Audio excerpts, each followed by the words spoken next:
Hello, everyone. Welcome to Riddle Me This. It's Emily. And this is Anitha. And we're back with another episode to review for 90 Day Fiancé. Our first couple we can start with is Elena and Caleb. Well, Elijah is leaving, finally. How did I feel about this scene? I thought Elena would probably be more mad at Elijah for bringing it, all that, stirring the pot just in the previous episode. But I don't know. He left gracefully, which I'm glad he did.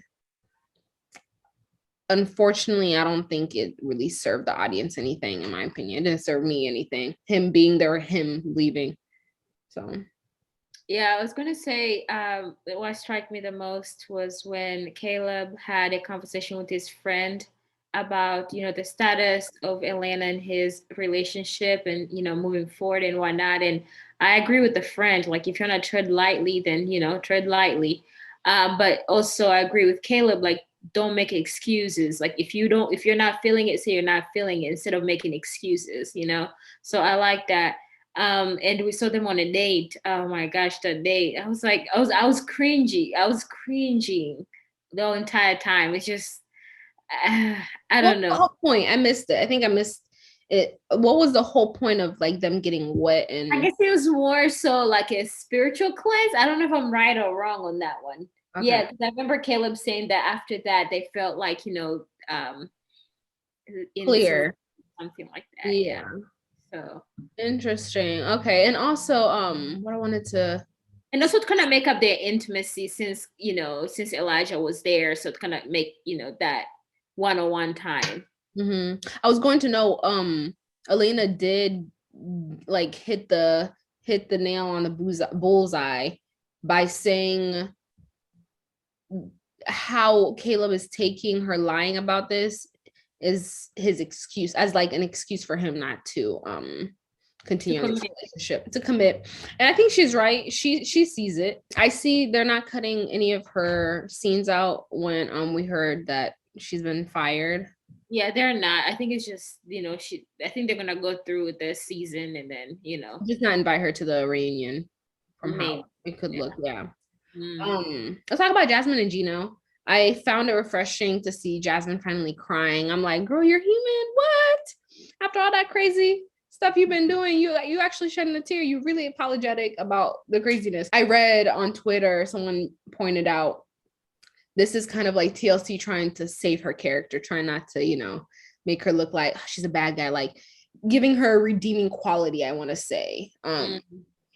And it was kind of nice. I appreciated her like thanking him, like, hey, this wouldn't be possible. Like without you, thank you for doing this. Like I thought you would have canceled after finding out about the stripper situation. Um, Yeah. I don't know. Did the tears get to you? They did not get to me. Actually, the only thing that the only thing that stood out to me is actually being able to see Gino's the back of his head. I was like, "Why are you hiding?" It's really I don't know what what I thought. Fine. Exactly. I was like, no. I mean, if you don't have hair, you can just go with the bald look. He can rock it. He really can rock it. He could rock. He has the face for it too. So I was so amazed. I was just like I was literally trying to like check it out, but it's not. It's a 2D. It's a two-dimensional. Yeah, that and also I'll probably say like towards the end. I don't know if you're not talking about the end part of it when they Yeah. were discussing about the photos, like the ex contacting. I really liked. I liked her approach. Her Mhm. approach to it, like calm demeanor. Like that's how you're supposed to approach it. Like, yeah, let me play, like like a player type of setting. Try to be like, yeah, like, I trust you and stuff like that, and then drop the bomb, Explode. and then explode. And then it was really for me. I just yes, last week when we had this chat, we talked about like our expectations for this, for this one to be that maybe Gino was sending out his naked pictures to the Mm. ex, but to find out that he's actually sending her naked pictures, I feel like that's very vile of him. Very vile. Yeah. What do you think about that? Uh, Like not of your own not your own picture. Like you yeah. just you're stripping me away from those rights. Like it's my body. If I want to share it, like don't take that right away from me. And I feel like that, her rights have been violated. To double down on that, it's the fact that they've been communicating 2 to 3 days ago while he was there. Girl, I would care less if they were talking about that. I mean, I could imagine now the fact that these pictures, maybe we'll find out next week that if these pictures are recent or not. Maybe because they were long distance, maybe they were exchanging photos in the beginning, Maybe Gino. how she put the question when she's like she was reading the text message. Oh, okay. Was it a text message that she was reading, or do you think that the ex sent her The photos? photo? Yeah. Wait, did you send her? Or I thought she was reading a text message. I think actually, which get me to think now as we're having this conversation, it gets me. I'm thinking that definitely these are old photos. They're not photos that he took while they're together right now. These are photos like maybe she sent to Gino when they're far away and stuff. So I think that's what it's, and that's really really messed up of Gino, and he messed up big time, and not even just messed up like.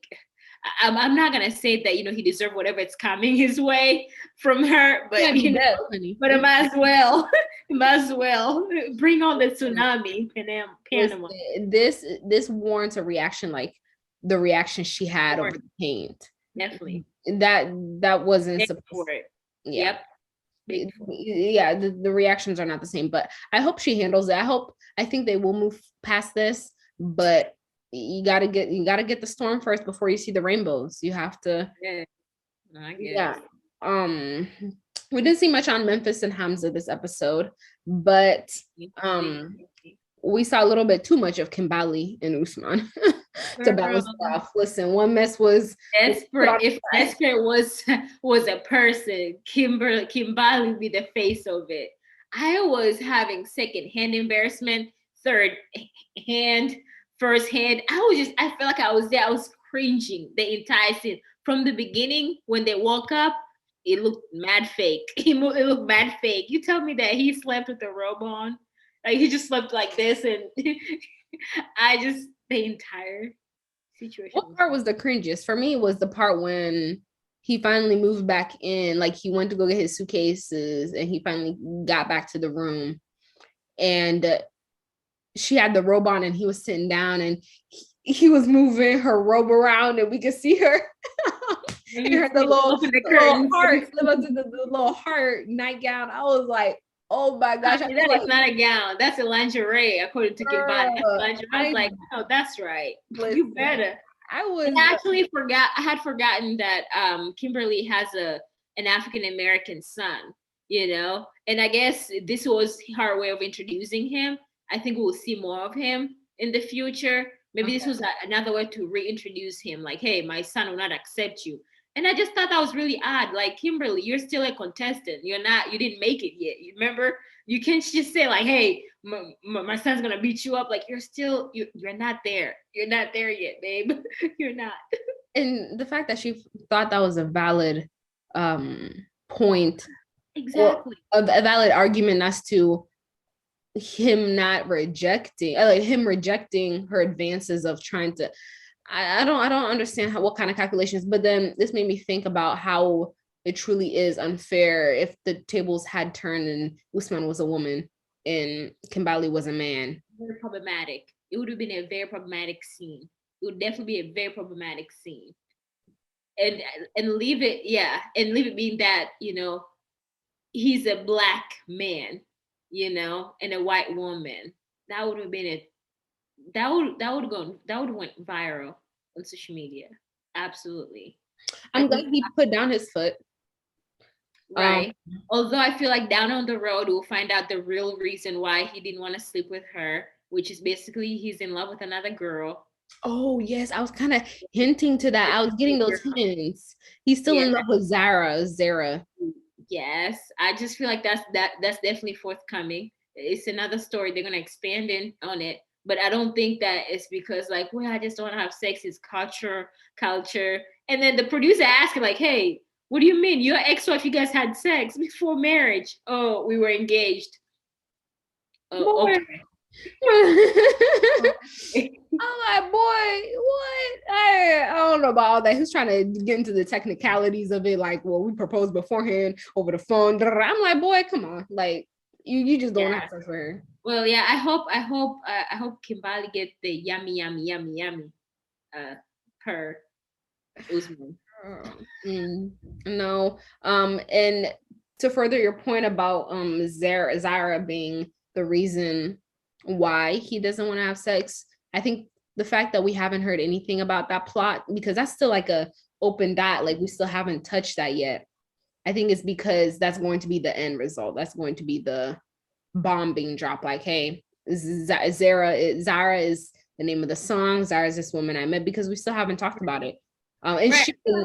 I feel like they're really trying to milk this scene in Tanzania, because I mean, Usman has to go back to Nigeria and she'll come back to the States, and they still need some sort of line, because I'm sure, I'm positive by the time that they depart, I don't think there will be an item. You know, I don't think so. So they'll need some sort of story like, hey, my son want to fight you. And then, oh no, I got another girl who's in the same state. And maybe let's find out that Kimberly is trying to find out the girl, trying to go fly to another state to go find her, trying to fight her, you know? So I think they're milking this right now, but I think in the future, once they all part ways, geographically speaking, they would, you know, we'll see exactly what their situation turns into. I think so too. Let's talk about Zemena and Mike. This ADHD. Child, let me tell you something.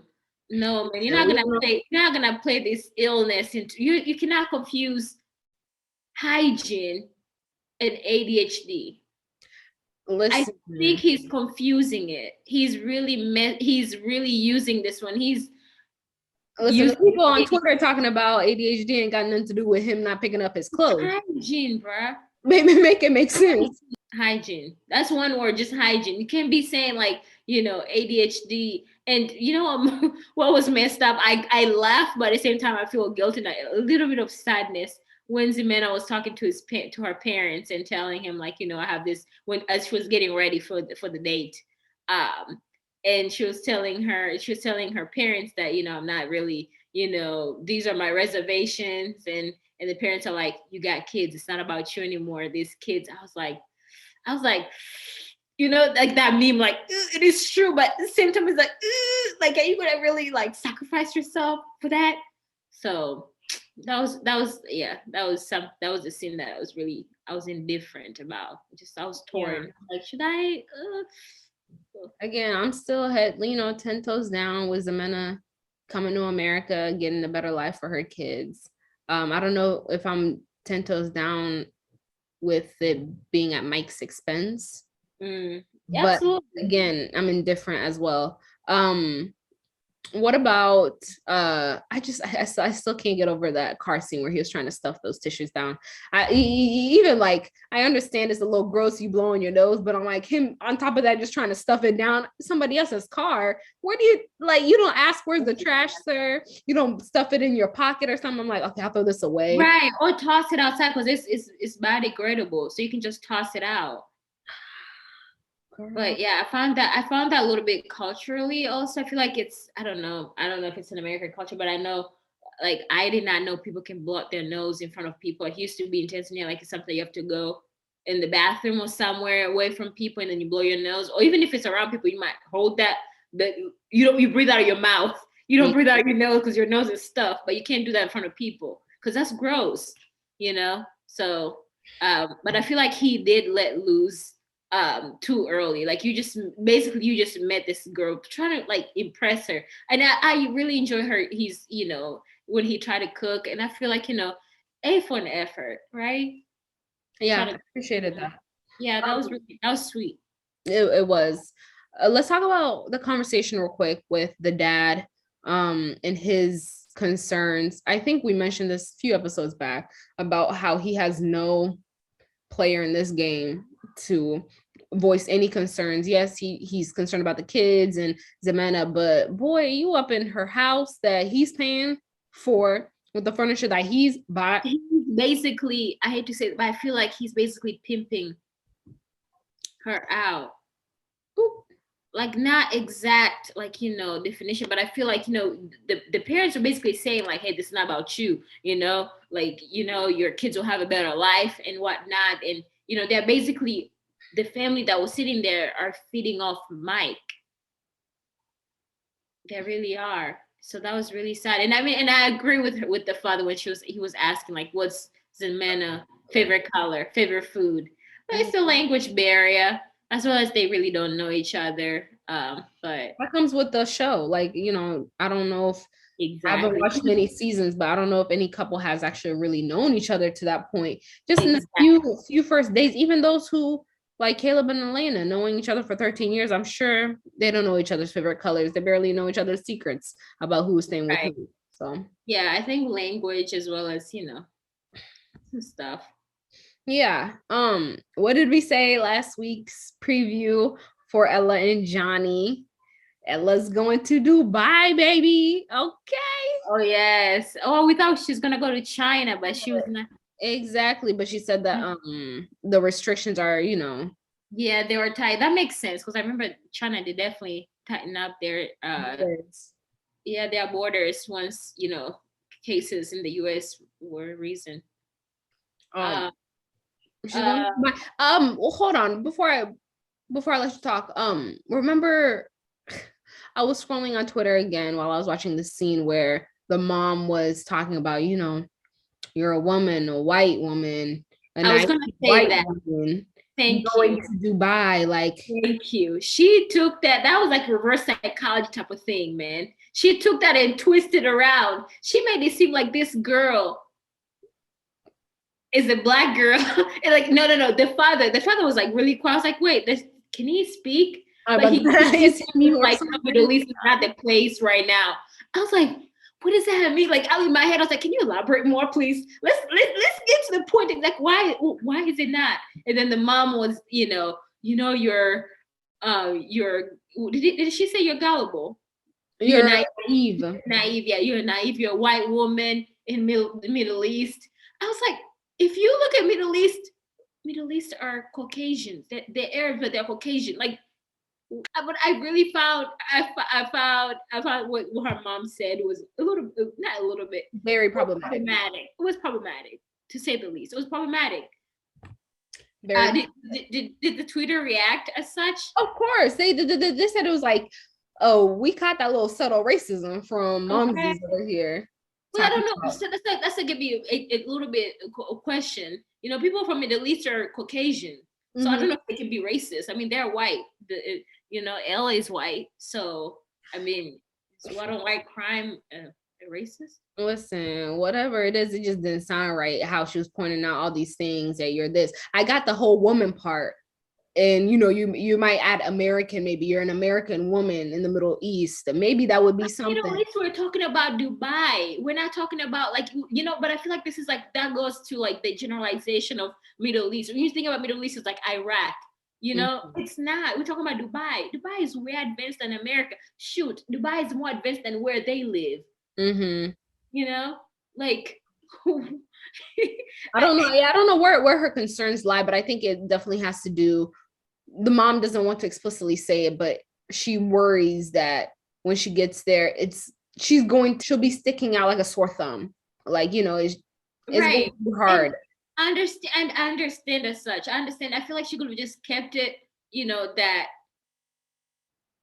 you're a woman, but you're gonna talk about yourself, and you don't know John, you've never met him in person. I'm nervous for, but instead of you adding your little, side commentary, extra commentary was not needed. Yeah, it was not needed. Made you look bad. Plus, I didn't even peep or did not expect her to be asking for financial help. That was very like out of left field for me. When I heard that, I was like, oh, why are you even saying? I would feel like that's pretty, I don't know why I would think it's pretty self-explanatory, or just like, hey, if anything happens, money gets tight, I expect you to get me. But I would think TLC would cut that out. I don't know. I don't know. It just took me out of left field. It wasn't too important, but it was just like, oh, yeah. I mean, for me, I was trying to maybe to expand on that. I was thinking like, what would cause her to deplete all her funds? Well, I guess she hasn't been working. I think she was saying that. Okay, that makes I'm sense. thinking maybe she doesn't work that much, or what she works, she doesn't live paycheck to paycheck, but she lives damn maybe close to it.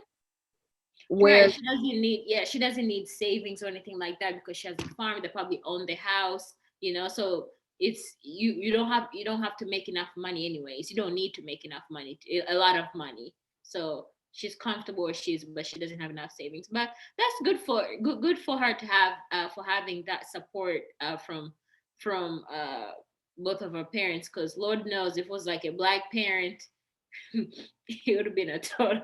It would be like, excuse me, what? If you go to Dubai, you take all your stuff. If you don't come back, sell your car while you're at it. right? You leave your car here, and if you're out of money, I'm gonna sell it. I'm gonna sell it and send you over some money, okay? Yeah, it's tough, but I can't wait to see how that story develops more. The next one, or the last one we can talk about, is Ben and Mahogany, which we can kind of speak about them in the expectations because they're the first bulletin point.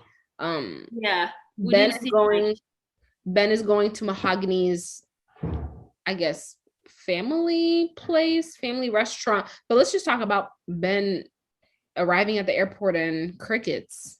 literally, he stood there. I remember the background, seeing a lot of people outside the arrivals, a lot of people. He stood there for 20 minutes. He did not move, not blink. And he had the audacity of crying. And I did not see a tear. I did not even see, like when he was spinning around, I didn't even see a reflection of a tear. I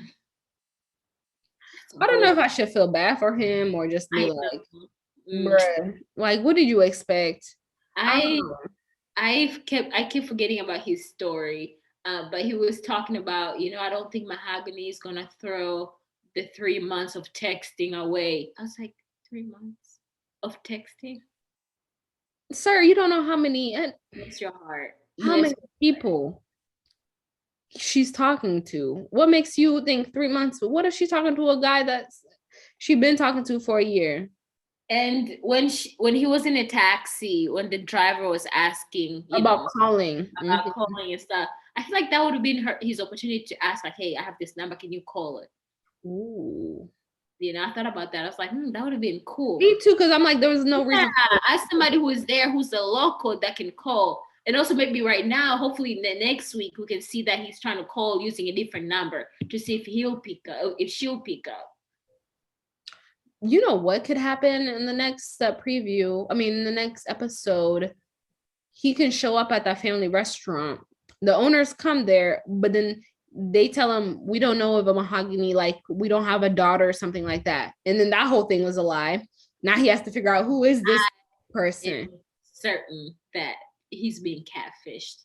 Mahogany does not look like that. It's probably he said 3%. What was it called? The producer asked him, how much do you think this could be a catfish? She said 3%. I can see. I'm like, boy, 3%. 3%. Where'd you get that from? Yeah, I really do think that he's definitely catfished, and we'll probably, I don't know if we'll see her face next week, but definitely she doesn't look like that. She does not look like that. So nope, she does not. Let's talk about Caleb, possibly his hesitant about being inclusive or exclusive. No, exclusive with Elena. Yeah, this is expected. Expectation. No, I'm saying this is expected from like. Oh yeah, this is expected. No, absolutely. Like we've seen. Hope. I honestly generally feel like I hope we get to see less of them next week. I really do. I hope they take up the time. I hope Hamza and Memphis take up their time slot, because I just feel like it's not going to work at this point. And knowing that as viewers that she already been fired and she has posted some problematic, it makes it difficult. Mm-hmm. Difficult to just like sit there. I'm like, yeah, I know their story is not gonna, even TLC won't try to make it work. They won't even try to piece the puzzle together, But I mean, it's expected next week that he's still gonna be distant. He's still gonna be wishy-washy about being committed or not. It's just like it's given. That is literally his name. It should be wishy-washy because that's all he's been this whole series. Absolutely. So I don't think he's going to be exclusive, and I think they might just be like, yeah, let's see how things go. Maybe we'll come back. Not gonna go anywhere. Will Ximena say no? Will Ximena say no to Mike's proposal? I should say yes. Yeah. The parents Remember the scene? down. I remember the scene where she says that I'm not in love with you. I think that will come after. That's my key thing. That is my key. That's my preference. Like that's what I'm like, okay, until we get to that scene, I'm like, okay, they're together or not. But that's what I'm waiting for. So I feel like she would say yes. Then it makes me think that scene should have came before. But why would it what would make that topic come up later after the proposal? I just think that she will go ahead with the proposal, but it's gonna be hard for her to bear his hygiene and his mannerism. You know, it will be something that he like. I'm turned off by you. But does that make sense though? She'll go ahead and get engaged right now, but eventually down on the road, try to give it a try. But it's so interesting because he's leaving the next day, isn't he? That's what they said, that he's gonna leave like next week or the next 2 days or something. Yeah, he's not gonna be there for longer, much longer. So I think this time maybe after the engagement, they're gonna go to like a date just for themselves to like enjoy and stuff, and then that's when she will drop the bomb. Like, I'm not attracted to you, maybe. But that's what I'm seeing it as. Yeah, I can see that. I can definitely see that. Yeah, I just feel like those scenes should be reversed. I don't know. I just wish they did not show that scene. They could have just lied to us and then dropped it on us. Yeah, I think she's going to say yes. I think everything is going to go smoothly. Everyone's going to celebrate. And then we just hear that she's just not in love with him, but she still loves him. She's just not in love with him. And I think that was the last bit of expectations. We can talk about Hamza and Memphis, but I think it's the same preview as we saw in the last week. Yeah, same thing about prenup. So, yeah, so this episode was pretty okay. It was chill. Enjoyed the Kimbali and Usman scenes. And yeah, any last thoughts? No, I think this episode was just okay. Mm-hmm. I don't know why I'm so intrigued with Hamza and Memphis story a lot. So I think they're the star of the show. I miss them here because I just feel like they're just chaotic. They're chaos. Mm-hmm. So I think I can't wait till next week. Hopefully it's much better, but this one was an okay episode. Yeah. Well, thank you guys for watching. This has been a good episode, and we'll see you guys next week on Riddle Me This. It's Emily again. Anitha. Bye.